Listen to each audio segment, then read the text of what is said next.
Sana ay patuloy ninyo parents suportahan ang ating channel sa pag-subscribe para sa pagpapatuloy natin sa pag-upload ng marami pang video. Mga Kamanwu Tribe, mag-subscribe, like, and share sa ating mga video at titignan natin sa loob ng isang linggo kung dapat pa ba natin ipagpatuloy ang manhwa na ito o kailangan na natin gumawa ng ibang manhwa at hindi na ipagpatuloy ang kasalukuyan natin upload. Mag-comment sa ibaba para mabasa ko rin ang inyong mga komento. Like, comment, share and subscribe for more videos.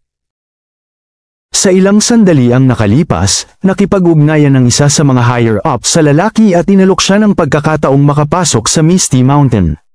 Ito ay nagdulot ng pag-aalinlangan sa sekretong ahente ng bansang Sakura. Sinabi ng Supreme One na isang makapangyarihang demon tree ang naninirahan sa loob ng bundok na ito, ngunit bukod dito, mahihina lamang na mutated beasts ang naroon.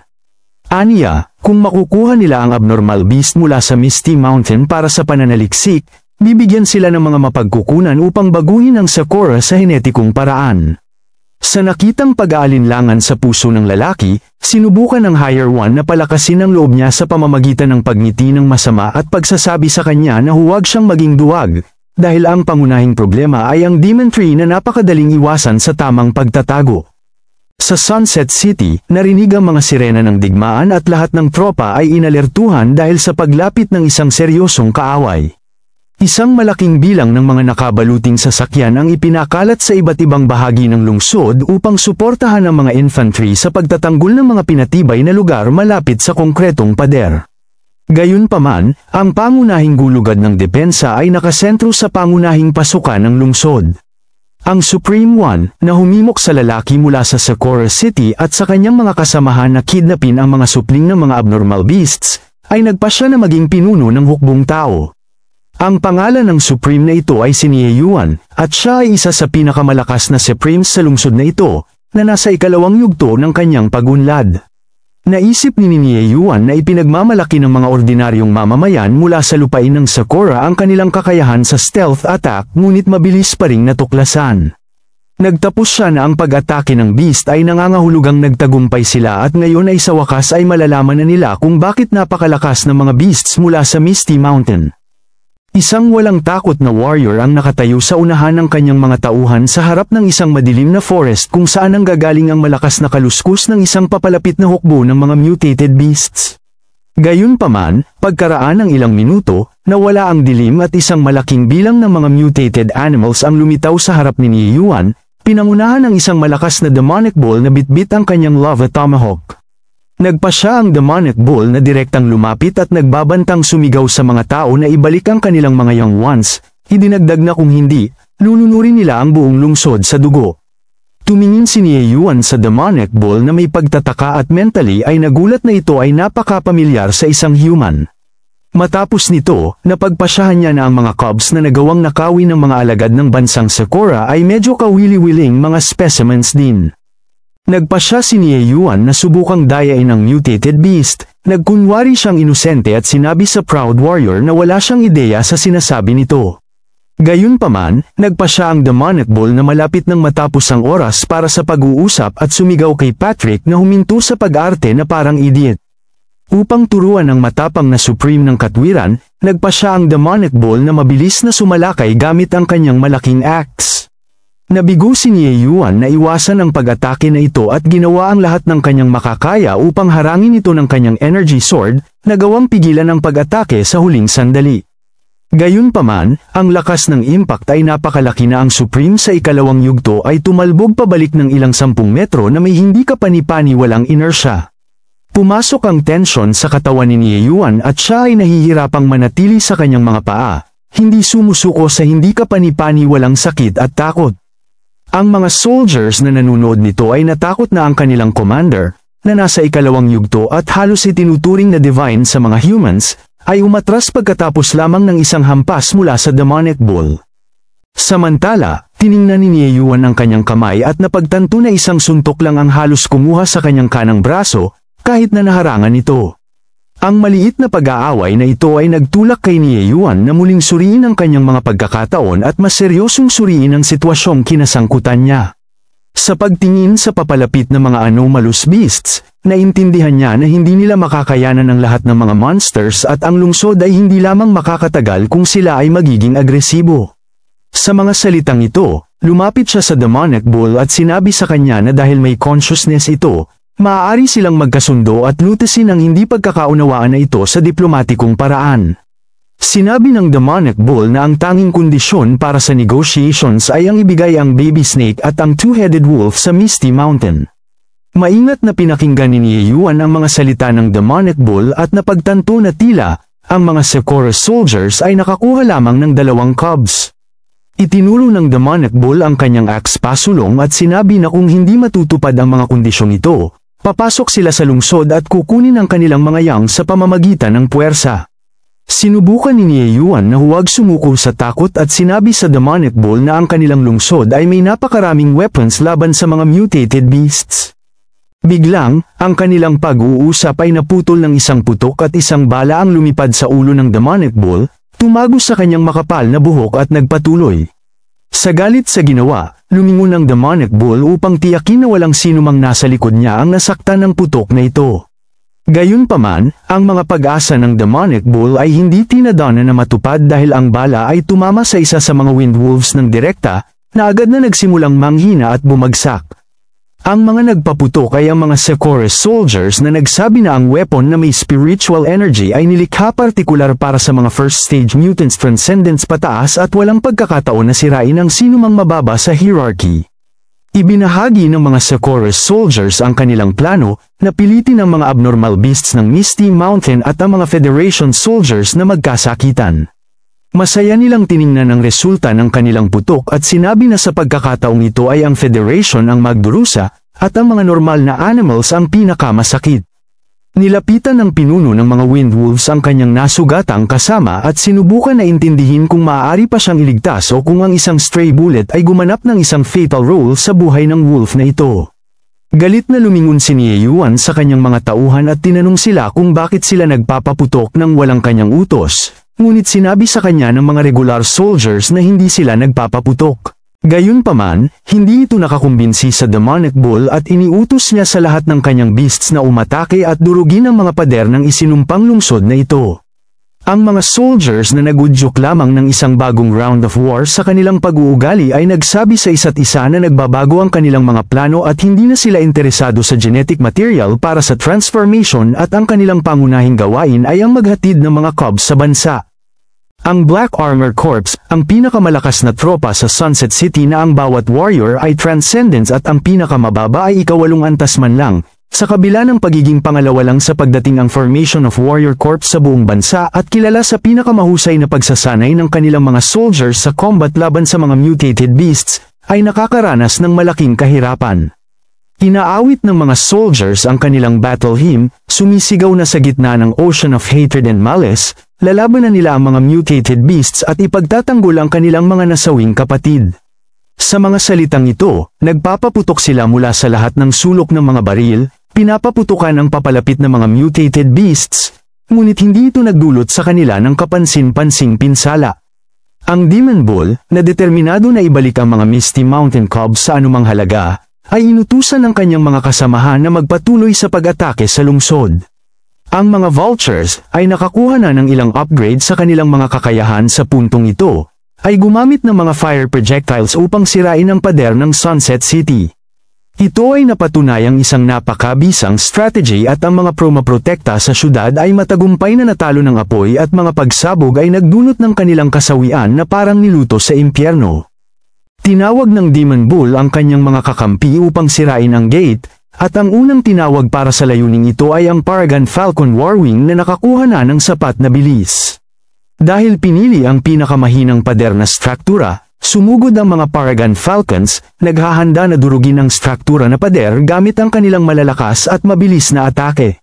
Sa isang iglap, ang sobrang bilis na mga Falcon ay bumangga sa pinakamalakas na mga kuta, dinudurog ang mga ito na parang gawa sa papel o marupok na yelo. Napansin ng mga sundalo na may takot ang mga mukha na nabasag ang pader, na nangangahulugang makakapasok na ngayon ang mga mutated beasts sa protektadong lungsod at magdudulot ng tunay na paglipol doon. Nagmadali ang mga Haiwan sa ere upang sirain ang mga isinumpang Falcon na nangwasak sa pinakamalakas na struktura na nabuo ng lungsod na ito. Gayunpaman, ang Combat Wing Falco ay pumasok sa lungsod hindi nag-iisa, dala ang mga maasahang mga tulong sa iba pang kasamahan upang takpan sila sa ere.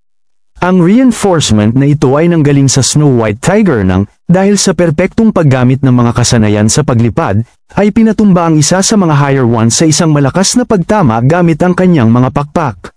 Ang pagtama na ito ay napatunayang hindi kapani-paniwalang malakas at ang Supreme One ay agad na bumagsak sa pagbagsak nito, nasira ang mga bato sa paligid ng tinamaan nito, kasama nito ang mga dumedepensa sa lungsod. Sa kabila ng katotohanan na nasira ang pangunahing struktura, ay patuloy na nagpapaputok sa mga mutated beasts na nananatiling tapat sa kanilang tungkulin na sinumpaan.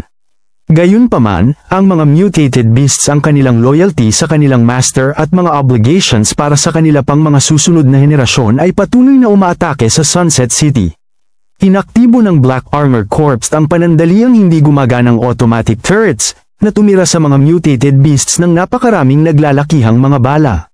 Gayunpaman, ang pinsala sa pader ay agad na nagbunga at nagpasya si King Zuo na samantalahin ang mga bitak na nabuo sa mga pader upang sirain ang huling depensa ng mga tao. Sa loob ng ilang segundo, naabot niya ang tuktok ng pader gamit ang kanyang hindi kapani-paniwalang liksi at matibay na pangangatawan, at ang mga kuko nito ay humihiwa sa mga bitak ng matibay na pader na may hindi kapani-paniwalang kadalian.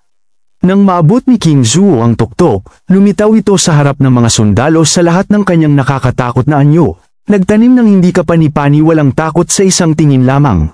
Sa loob ng ilang segundo, nagsimulang patayin ng malaking dinosaur ang mga sundalo gamit ang kanyang matatalim na ngipin, at kuko kanyang sinira ang pinagmamalaking depensa ng mga tao ng mga isa.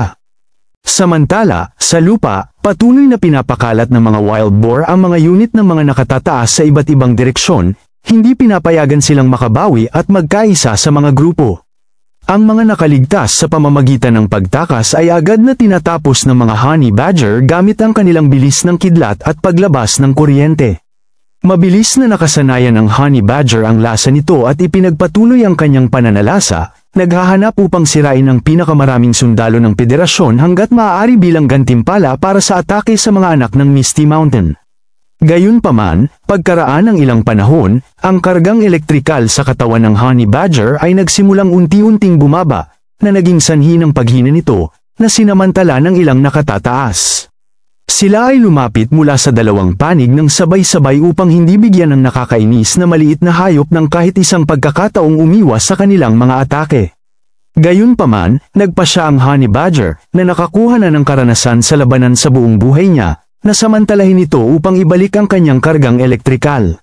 Matapos hintayin na maging mapanganib na malapit ang dalawa sa kanya, naglabas siya ng malaking haligi ng enerhiyang elektrikal mula sa kanyang katawan, na nag-neutralize sa parehong kalaban. Ang Golden Monkey, na halos nawala ng isa sa kanyang mga sanggol, ay sumugod din sa labanan, armado ng kanyang pinagkakatiwalaang patpat, na naging mas malakas at mas nakamamatay sa lahat ng oras na ito salamat sa mga pagpapahusay na natanggap niya sa kanyang panahon kasama si Yuziu. Ang kanyang bilis at liksi ay hindi hihigit sa pinakamataas ng unang yugto, na agad na natalo sa kanya sa isang direktang paghaharap. Ang mga Wind Wolves din ay hindi na natili sa tabi at inatake ang mga ordinaryong sundalo sa pag-asa na maipaghiganti ang kanilang nasugatang kapatid. Napalibutan ang kataas-taasan ng napakaraming higanteng langgam at nahaharap sa tanong kung ano ang gagawin at paano makakaalis sa mahirap na sitwasyong ito.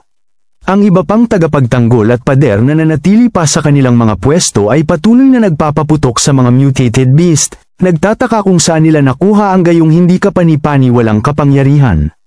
Nakatanggap ng mga utos ang mga unit ng artillery na magkarga ng mga artillery upang itaboy ang atake at ihanda ang maramihang sistema ng paglulunsad ng rocket para sa kahandaan sa labanan. Gayunpaman, napansin ng mga fire vultures ang paghahanda para sa barrage ng artillery at inatake ang mga launcher ng missile sa tulong ng mga nagniningas na balahibo. Napakabilis ng atake at agad na sumabog ang mga shell ng rocket launcher, winawasak ang lahat ng gun crews at ang grapple ang rocket. Pinag-isipan ni Yuan kung paano ang Black Armor Corps, na dating itinuturing na pinakamalakas, ay tila kahabag-habag kumpara sa mga demonic beasts na ito. Patuloy siyang pinahihirapan ng kaisipang ang pinakamalakas na warriors ng lungsod na ito ay walang magawa laban sa mga mutated beast ng Misty Mountain, at ang kanilang laban sa kanila ay parang mga dolls lamang. Napansin ni Yuan na may alarma na sa bilis na ito, wala nang matitira sa kanila sa loob lamang ng ilang minuto, at sa mismong sandaling yon, lumabas ang isang demonic bull sa harap niya. Ang nagbabantang demonic bull ay tiningnan si Yuan na may mapanuring tingin, ipinapakita na wala siyang isang pagkakataon sa isang laban sa kanya. Tinanong niya si Yuan kung talagang naisip niya na ang mga mist beasts ay normal na mutants lamang na madaling harapin. Si Yuan, na nawala na ng lahat ng pananampalataya sa tagumpay, histerikal na tinanong ang demonic bull kung anong uri ng nilalang sila at anong impyernong butas sila lumabas.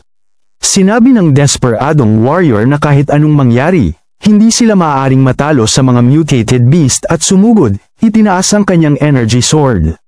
Si Yuan ay gumawa ng isang walang ingat na atake gamit ang kanyang energy sword ngunit nagawa itong harangan ng demonic bull gamit ang kanyang kamay, na nagdulot ng hindi kapani-paniwalang pagkabigla sa nakatataas. Hawak ng demonic bull ang energy sword sa kanyang kamay at sinabi kay Yuan na tignan mo nagdudugo rin kami at nasusugatan at naiisip ko nakakaramdam ako ng galit at sinabi na hindi kami naiiba sa inyo kukunin pa rin nila ang kanilang mga cubs at pagsisihan ng sangkatauhan ang kanilang mga krimen laban sa Misty Mountain. Gayunpaman, nagpasya si Yuan na pagtagumpayan ang kanyang takot at may masamang tingin, sinabi sa demonic bull na hindi sila susuko.